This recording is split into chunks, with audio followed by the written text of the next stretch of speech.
Close your eyes for a moment. No, really, just for a second. Think of a dream you had as a child. Not the kind where you're flying or running from dragons, a real dream. Maybe you wanted to become a singer, or build a rocket, or change the world. And maybe, like most of us, that dream didn't vanish, but it did get quieter.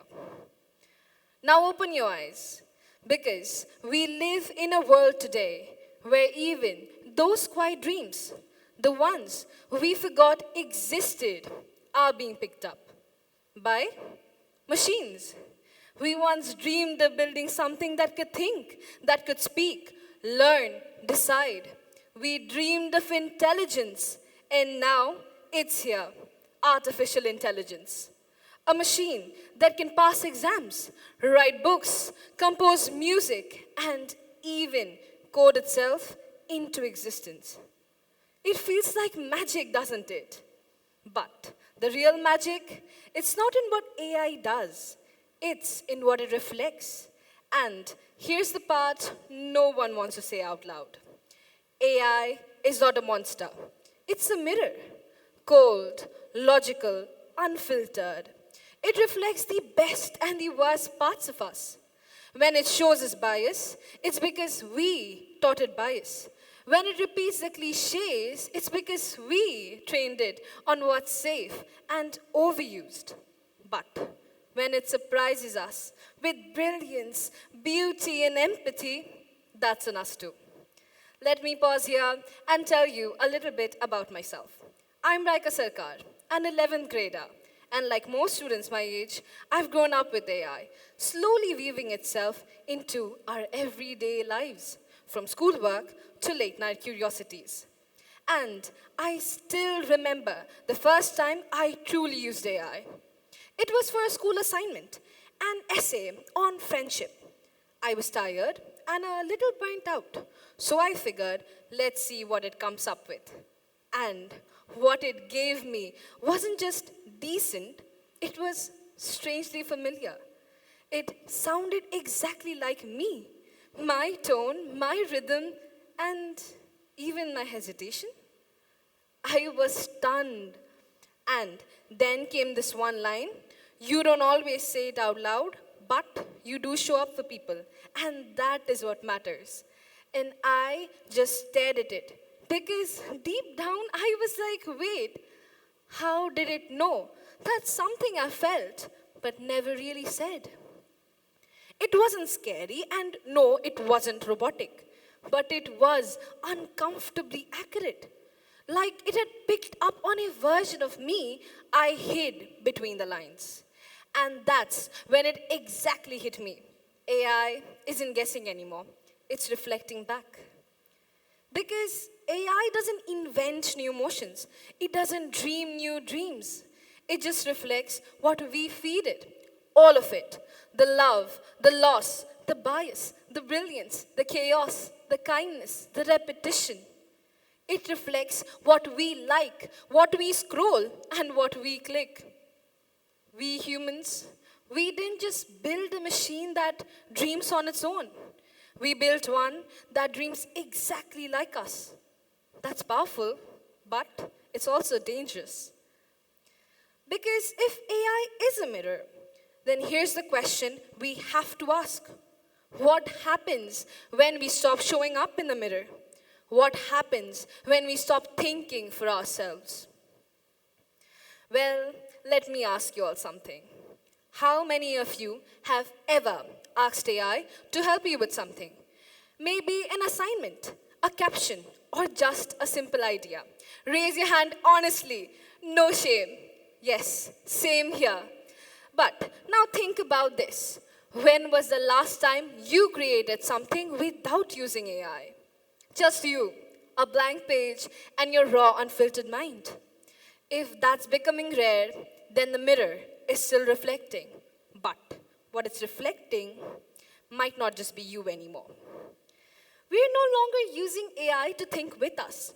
We're letting it think for us. We're outsourcing our curiosity, our imagination, our originality. We built a tool, a brilliant one. But somewhere along the lines, we started handing the steering wheel to our own minds. And I'll show you what I mean. A friend of mine, incredibly creative, used to fill notebooks with poetry, raw, honest verses about school, heartbreak, identity. But last week, you know what she told me? She said, I don't even write poems anymore. I just ask ChatGPT. It's faster. Yes, it is faster, but dreams were never meant to be fast. They were meant to be felt, struggled with, pulled out from the messy corners of being a human being. So, what happens to a world where no one wants to sit with their own thoughts anymore? Where every idea starts with a prompt, but never with a person. Let's pause here because I'm not here to say that AI is bad. It's not, it's brilliant. AI is helping students learn faster than ever, not to cheat, but to create. Artists are using it to express emotions they could never find words for. And doctors, well, doctors are using it to diagnose what the human eyes often miss. We dreamed of building something intelligent, and we did. But while chasing that dream, we can't afford to lose the one thing that made it all possible in the first place: our own minds. So maybe the real question isn't what can AI do? It's what do I want AI to reflect about me? Is it my ideas, my creativity, my curiosity, or just my convenience? Because here's the truth: AI doesn't have values. It doesn't stop and ask, should I learn this? It just learns from us, from our prompts, from our patterns, and from the dreams we keep feeding it, even the ones we forgot we had. And if we keep showing it a world where everything is fast, reactive, and outsourced, that's the world it will amplify. Not because it's evil, but because we taught it to. So, here's my challenge to you, to me, and to all of us growing up in this mirror world. Don't just dream on. Dream actively. Dream consciously. Dream as if someone is learning from you because something truly is. Every time you like, every time you scroll, and every time you choose silence or courage, that teaches the machine what matters, and that makes you powerful. So, yes, use AI. Use it to extend your imagination, not replace it. Use it to build, not to avoid. Use it to mirror your mind, not become it. So, no, AI is not a monster. It never really was. It's just a mirror we built with our own two hands. And like any mirror, it will only reflect what it sees. If we show it fear, it will reflect fear. If we feed it laziness, it will reflect shortcuts. But if we give it courage, curiosity, care, it might just reflect something incredible back. So here's what I ask of you: show up, not perfectly, but consciously. Use AI, but don't lose yourself in it. Let your voice be louder than the prompts. Let your thoughts take the first step before the algorithm does. Because in the end, the future never belongs to the machine. It belongs to the dreamer, brave enough to look into the mirror and still choose to think for themselves. Thank you.